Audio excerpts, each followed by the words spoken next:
This is NR 2003 Predicts. Using constantly updating ratings, we determine where Monster Energy NASCAR Cup Series drivers will place at any given track any given week. Standard disclaimer, this video is for entertainment purposes only, using the process of automated intelligence, and should not be used in the process of gambling. So here's how it works. We update drivers' ratings week by week as we go throughout the Monster Energy NASCAR Cup Series schedule. We run a 100% simulation with normal tire wear and fuel consumption. Qualifying results match what the drivers actually ran in real life. Because qualifying data can't be arranged at the same time as forcing cautions, stages will not be enforced throughout these races. And weather used reflects the real-time data based on the actual start time of the race. After a pretty awful weekend of weather, the sun is finally out. Still a little bit windy, but we are ready to go racing. Green flag flies here at Atlanta. Aric Almirola and Clint Bowyer get off to a good start. 17 a little bit slow off the gates, but still trying to give it a go. As Bowyer immediately tucks down underneath the 10 of Almirola. And the 41 of Suarez is coming up just behind both of them, and now to the inside of the 10. We know that Bowyer was the fastest in the first two rounds of qualifying, and clearly he's showing that he still has that speed coming out of that session. And this is the first race utilizing the new aero package. We're going to see how it works in a race situation. Didn't see a lot of utilization in the practices or qualifying, but a little bit of trouble here. A few laps in, big crash. Kyle Busch, Kyle Larson, Jimmie Johnson, and then Chase Elliott plows into the back half of it. Ryan Blaney and Daniel Hemric also involved. Multi-car accident in turns 1 and 2. It's going to take out a few drivers, including one of Georgia's own, Chase Elliott. He just slams right into Kyle Busch as he was running a little bit further back in the field at the time of the crash. We would get the restart a few laps later. Denny Hamlin, the Daytona 500 winner, out in front. Definitely on a high after an emotional offseason. Able to get the victory. Knows he's going to the playoffs, but three wide situation underneath them. Martin Truex Jr., his teammate, along with Kurt Busch, trying to go for the lead. Looks like the one car is going to get it. Kyle Larson, teammate to Kurt Busch, obviously damaging that crash and running far behind the field, and is actually going to come down for a pit stop here, as it looks like just might be a little too much damage still in that front hood. So he'll try to continue on this race. And also, a solid day from Michael McDowell. He's trying to work up toward this front pack, but he had a great top 5 day at Daytona and a great qualifying session as well. Ended up in 12th place, but he did make the final round, which is a big accomplishment for a front row team. Kevin Harvick, last year's winner of this race, looks like he got a little too low on his groove. Bottomed out on the apron. A little bit of a mistake there for the veteran driver, but he'll look to make a recovery, and there's obviously over 300 laps left in this race. Plenty of time to try to make something happen. Brad Keselowski in the race car. There was some concern that he might not be able to run today. A little bit sick after Friday night. Had Austin Cindric actually replace him in Saturday's practice, at least for a majority of it. Ran his car around for a few laps, but he is racing. He's going to get the points for running the race today, and hopefully he won't need Cindric in substitute. Ricky Stenhouse Jr. started on the outside pole, still staying within this pack, which is a little bit of a small breakaway out in front. And also coming up here, Ryan Preece, who had a great day at Daytona. A little left to be desired at the end of it, but in the end, I believe it was still a top 10 run for the 47 driver.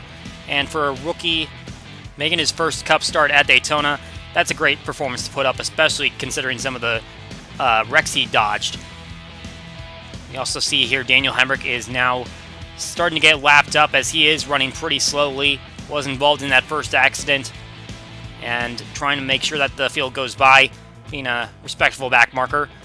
A little bit of a tedious situation here at the front of the field. Kurt Busch and Ricky Stenhouse Jr. involved in an incident at Daytona.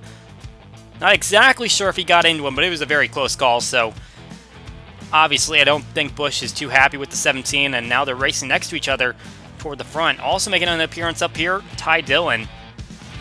Not a driver that makes a lot of appearances out front, but here comes the 4 of Kevin Harvick as well. He has apparently recovered from that little mistake he made earlier in the race. Now trying to fight for the front of the field. We also have up here Ross Chastain. He's not in this lead pack, but he is in a little bit of a trailing pack. But he had a top 10 at Daytona, his first career top 10 in the Cup Series, and now trying to see if he can add on to it. He's running pretty solidly right now. I believe he's in the top 15, and Parker Kligerman is in the top 20, I believe, at the moment. He had a solid finish as well at Daytona, finished 15th. Matt DiBenedetto making an early pit stop. Don't believe he has a problem. I think he's just trying to play a little strategy, his team is, and they're going to see if it works out.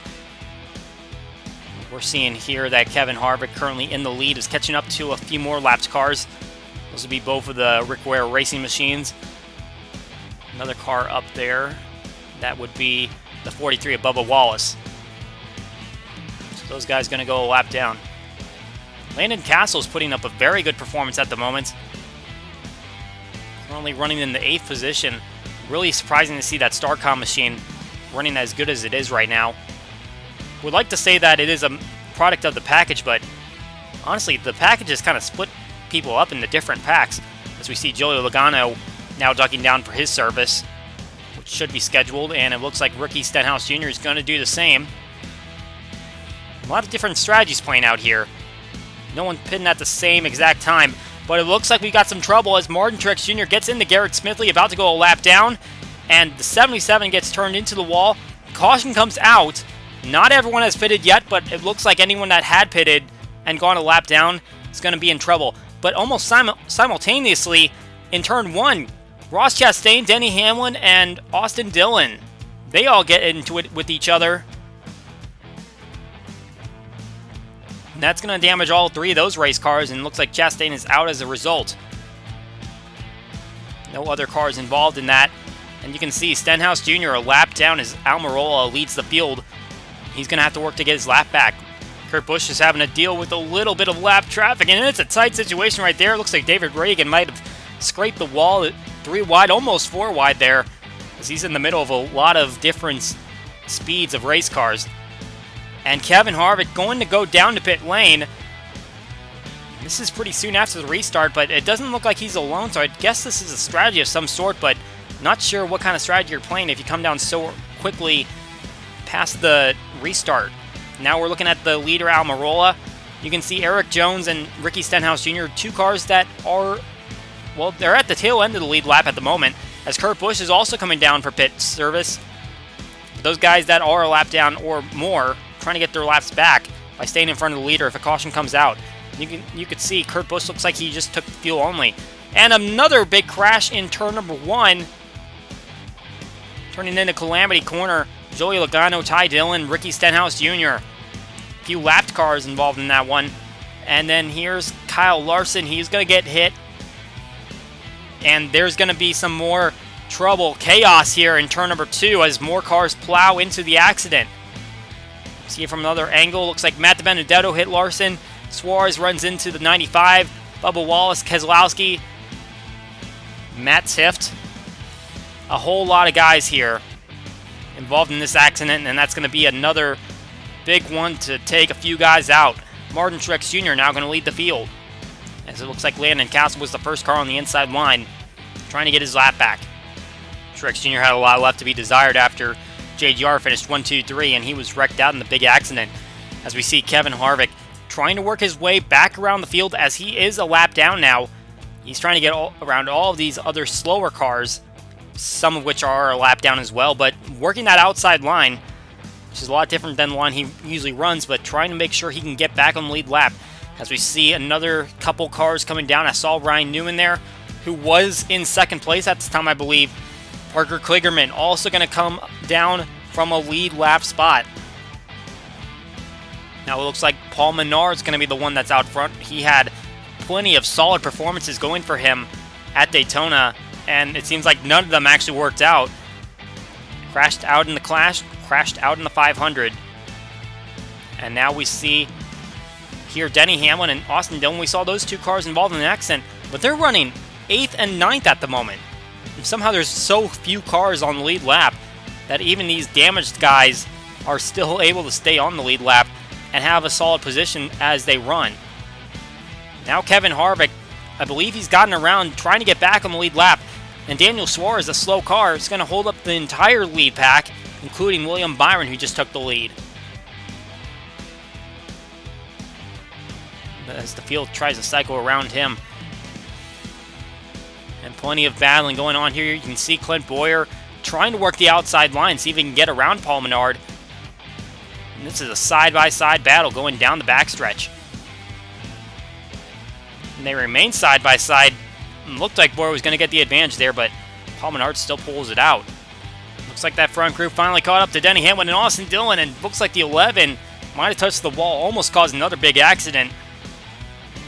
As we've seen in these first few laps of the race, turn 1 has not been kind. And Hamlin was almost involved in another one. We see Harvick here trying to keep himself in position to make sure he gets his lap back. He's got his teammate, Clint Bowyer, in the lead at the moment. And still the 14 is trying to work on getting some of these guys a lap down. I would say probably it's Erik Jones. He's trying to keep a lap down while Kevin Harvick tries to keep his lap. Would work out as good teamwork. And now we see Truex Jr. He's trying to work the outside line as well. People have been trying both lanes today as they try to see what's going to have the most speed. 21 closes in really quick. Looks like the 19 not going to have too much as he goes back down to the bottom line. But maybe Paul Menard will have something to say about that as he powers to the outside of the 14 and makes it stick. So Menard showing right there that you can make either lane go as long as you know how to work it. Aric Almirola, we've been mentioning a lot of Stewart-Haas guys, but he's kind of lost that lead pack as he's in nowhere land. No one around him, not even a lapped car.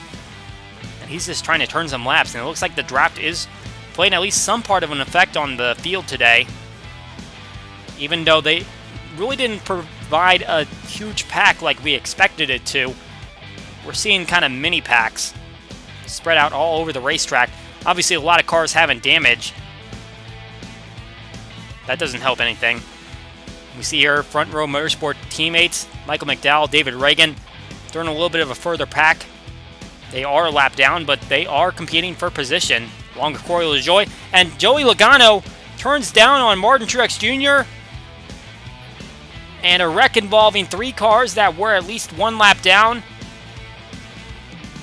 Logano, Newman, and Buescher all looking to declare out of this one. Fortunately, none of those guys were drivers that were on the lead lap. Looked like they were mostly out of contention, but another big accident. But that did give Erik Jones and Kevin Harvick their laps back, as now they compete in this front pack. Alex Bowman leading the way. When you've got the defending race winner up here near the front, he's definitely going to provide some competition. But it looks like that competition just slimmed up a little bit as Paul Menard, one of those lead lap cars, just pulled on the pit lane, a few cars following behind him, and Clint Bowyer also coming down as well. And obviously this isn't the first time we've seen this race, as it looks like a lot of cars are just trying to work some strategy. They're pitting just a few laps after they go green. I am not sure, but don't believe that they are for penalties. I believe they're just trying to work gas strategy. We saw Erik Jones just take the lead momentarily, but here comes Kevin Harvick. And after going at least 1 lap down, both of those cars are now going to lead a lap as the 4 car powers up toward the front. Now you can see Kurt Busch working his way toward the bottom line, but he is not on the lead lap. He's just trying to get his lap back. Michael McDowell is trying to do the same thing as he fights with Kurt Busch, but he's going to have to, they're both going to have to chase down that number 4 car. That's what they have to beat out in case the caution comes out, get that lap back. Alex Bowman, he led this restart, but now he's starting to fade a little bit as he falls behind the lead cars a little bit further back in this field, and as a matter of fact, he's going to fade back a lot and lose the draft. Now we see Kevin Harvick trying to deal with lap traffic once again, trying to high outside. Garrett Smithley closes the door on him as Smithley making his 4th career Cup start not a ton of experience. Not sure how to give these guys some room, but now the whole entire field is trying to get around these couple cars that are falling a lap down, or at least another lap down. Some of them are already multiple laps down, as now Martin Truex Jr. trying to work his way underneath. Kevin Harvick not going to be able to make it stick. Ryan Preece is also going to go another lap down. He's been working so hard to try to keep it competitive. And now we're going to see green flag pit stops. Erik Jones and Kevin Harvick come in at the same time. And then a little bit later, we got Martin Truex Jr. coming down. I believe Kurt Busch behind him, and there's also B.J. McLeod and Brad Keselowski. Now on the set of pit stops, Kevin Harvick actually just pulls away from the rest of the field. A great pit stop on his cruise part. And then the competition's going to get a little slimmer. Erik Jones blows the engine going down into turn number 1. Quickly gets it out of the way. No caution going to fly from here, but a huge disappointment for the 20 car after finishing third at the Daytona 500. Now, with all these cars scattered so much, this is actually the closest battle we've got on the racetrack in terms of battling for position. The 24 and the 34 trying to fight for 4th place, 1 lap down. And while Kevin Harvick had a huge gain on that pit stop, Martin Truex Jr. is trying to track him down as he's making huge gains. Pulls up to the back of the 47, and now he's in picture. After being at least 10 seconds behind Kevin Harvick, in the matter of just a fuel run, he's been able to track the 4 car down. And you got to believe that fresher tires are just going to do a little bit better, as this is a very worn out race surface. The 19 takes the lead, and Martin Truex Jr. did pit a little bit after Kevin Harvick did, so I'm sure that bodes well for his tire situation in the later going. But now Kevin Harvick's going to come down and try to get another service, and Truex Jr. will follow through a few laps after him. It's becoming a real tire battle between these teams, and Kevin Harvick once again has the faster pit stop as he tries to keep the lead this time. Getting into the later stages of this race, some guys that have been running different pit strategies, like Clint Bowyer, they're going to pit a little bit later in this race. Alex Bowman, 3rd place, but he is a lap down, trying to see if he can get in front of Kevin Harvick and hope for a caution to stay competitive in this battle. But as Kevin Harvick tries to work his way around, keep competitive speed, it turns out, looks like he might not have enough gas to make it to the end. 4 laps shy of the end of the race, he is going to come back down for another pit service. And that's with Truex Jr. just a little bit behind him. At just 13 seconds behind him, he's easily going to pass up the 4 just by continuing on the racetrack. Taking the white flag, looks like fuel is no issue, and neither is the competition.